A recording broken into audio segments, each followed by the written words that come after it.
Okay, today I'm going to show you how to pull the starter out of this 3-liter Dodge Caravan.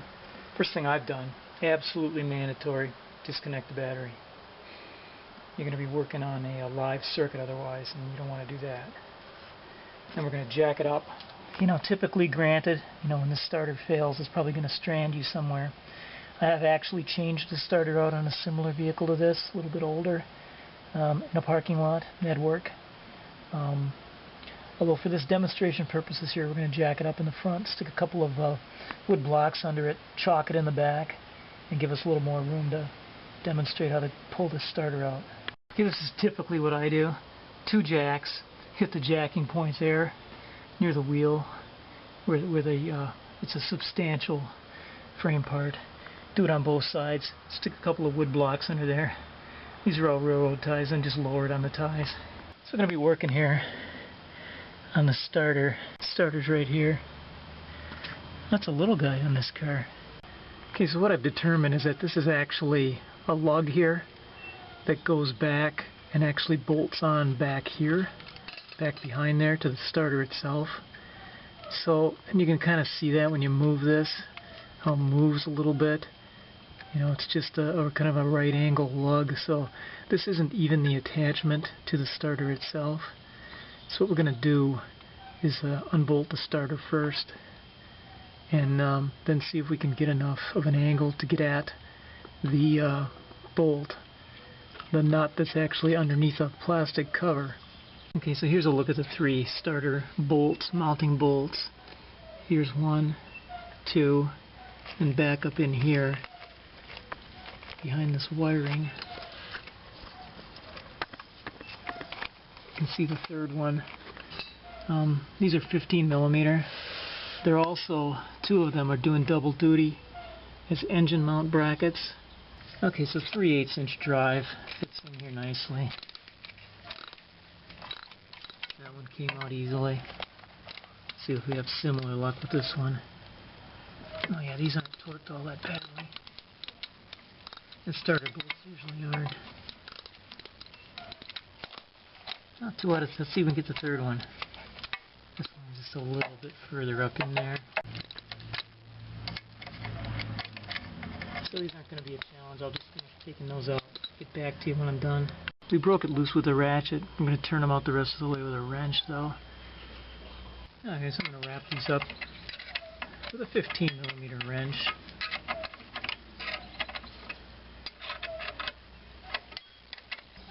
Okay, so when you get close on the last one, put your hand up in there, grab that last bolt, turn it out by hand, while holding the starter with the other hand.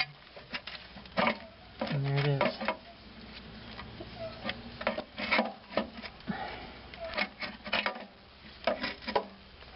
Okay, now, there it dangles. And actually, now we can get the electrical connections off. So this is a case where unbolt the starter first, then undo the electrical connections. Alright, let's take this little plastic cover off. Slides back, and there it reveals our mounting nut. Alright, so I'm going to put a little 12mm box in we can just slip under there. Let's try to tap this thing loose.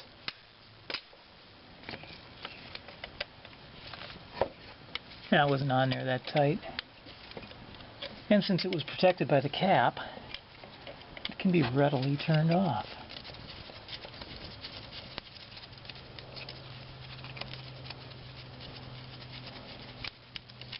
And now we can see what they've done here. This lug assembly. Basically holding on the B+. So in this starter, the other connection is going to the solenoid. This would be the start signal, starting at the ignition switch. There, it just pulls out. Starting at the ignition switch, going through a relay, a starter relay, and then onto the solenoid here. The ground connection on this one is strictly the bolts, the chassis ground, from these bolts being bolted onto the chassis. So those are the 3 connections that you need on the starter. Okay, putting it back together. We've plugged the solenoid back in. And now it's time to put the starter back. The B+ voltage back in. So we're going to put this on and turn that on with a 12mm, this lug.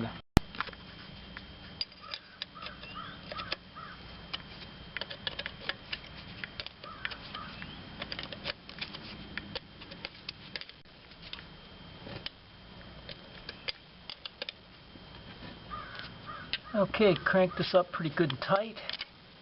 You don't need a torque wrench or anything on this, just snug it up good. There it is. We're wired back in. Don't forget to put the little cap back on there. It's going to keep the weather out of there. Now we've got it wired up, we're going to just run this a little bit just to test it. Okay, and with it all back together, let's run it and check it out. Okay, everything looks good. Notice we hooked up a ground with a jumper cable here for testing purposes, otherwise all the wiring is the original. Okay, hit it one more time. Okay, we're going back into the reinstall now. Remember to have the battery disconnected for this.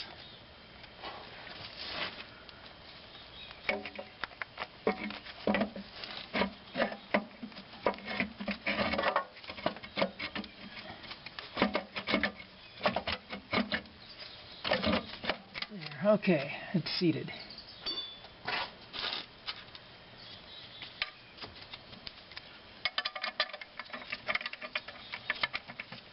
A little wiggle, a little jostle. Now we're doing fine. This is where I wish I had a speed wrench for this size.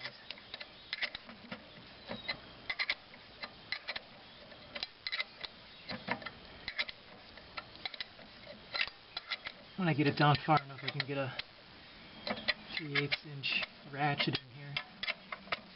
I'm going to start the other 2 right away.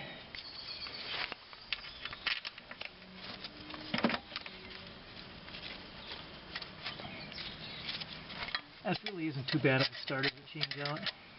Just don't make the mistake, as I initially did when I looked at this, of trying to disconnect the wiring, the B+ wire up there. Be deceived, it's a lug, not the actual connection.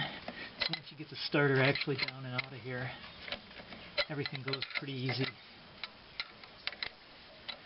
So I'm not going to show the rest of this, it's pretty obvious. Just keep turning these in. And then just snug them up real good. Torque on these I couldn't find specs for. If you wanted to do that, I would think somewhere on the order of 30, 40 foot-pounds. Okay, so here we are putting the finishing touches. Just do them all evenly, and when you get them bottomed out, just give it a good, right in there should be good if you can sense that. It's not going to take a whole ton of torque. And then the upper one.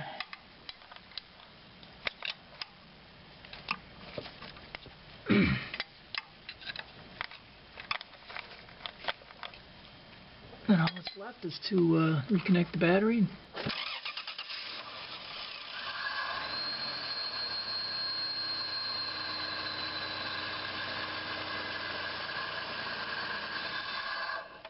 Okay, thanks for watching this video on removing and installing a starter on a Dodge Caravan.